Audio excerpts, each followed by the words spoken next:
This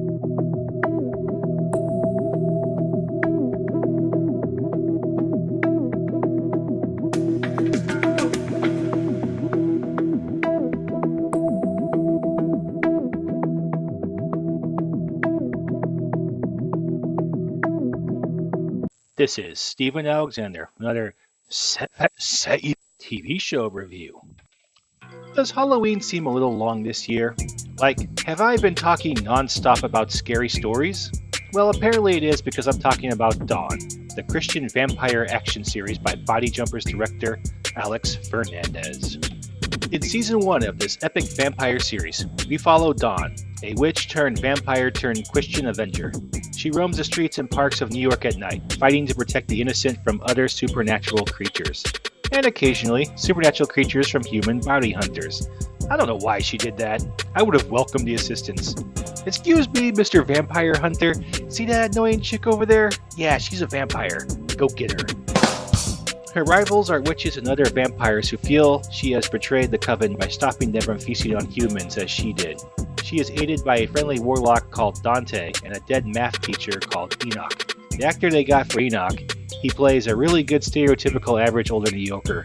He's almost as good as bow-legged Lou. What did I like about the story? Redemption arcs for vampire protagonists have been with us for a while, especially since Buffy the Vampire Slayer made it a thing. In this show, we get flashbacks where an angel talks her into it sometime in the early 19th century. You know, to save her a lot of future hassle, this angel could have showed up much earlier, like before she killed off that Russian village in the late 16th century. Because then she wouldn't have to fight the Russian vampire. But this is the Christian God, which means he works in mysterious ways that have nothing to do with lazy writing or anything like that. Yeah, mysterious ways like binge watching Luke Cage Season 1, perhaps? Anyway, despite the goofy plot, the show's dark atmosphere works with the low street lights of much of the locations.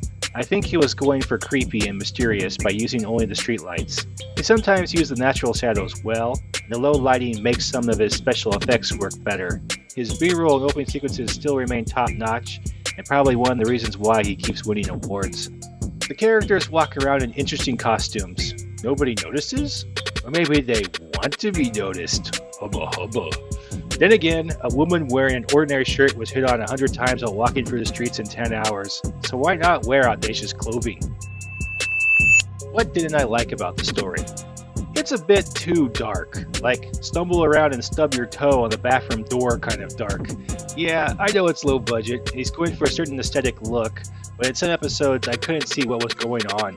In fact, it even confused my screen's lighting control, making it think I was in a dark room or something. The character is a smart, experienced fighter who's lived in the city for at least 200 years. Even at a complete disadvantage, she should have far more effectively used the local environment to beat her subpar opponents. Though to be fair, she was able to use the conditions to get fights where she wanted them in some episodes, so I'm not saying she's completely clueless like some magical schoolgirl that wears knee-high red boots and hair longer than the around-the-room extension cord you currently have your entire computer setup plugged into. I'm not hating, I'm just saying. The intro has a Walking Dead feel to it that doesn't match the tone of the show. I mean, where's the zombie apocalypse? Times Square has a lot of fake zombies, but not the focus of the episode. In fact, thanks to Dawn, the city is probably pretty safe. My recommendation.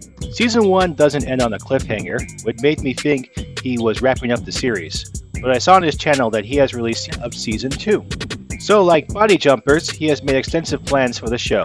If you're asking me which show I like more, I'd go with Body Jumpers Resurrection, hands down. Mostly because it's easier to actually see what the characters are doing. Minus the cinema sin, though, for inserting a Body Jumpers comic book joke. Dawn is just rising, it seems, and like the namesake, it has just begun to peek over the mountains of disappointing urban supernatural shows. I give Dawn a Twilight breaking 3 out of 5 stars. Watch the dark sun rise with me. Got any comments, suggestions, or works for me to review? Leave a comment down below. Don't forget to like and subscribe. And remember, godly vampires don't fear the cross or holy water. You know what scares them? The heavy garlic and all the wannabe cutting-edge hipster burger joints that litter Brooklyn like empty steroid bottles outside the Yankees locker room. The amount of garlic on them burgers would kill Dracula even in his Transylvania coffin.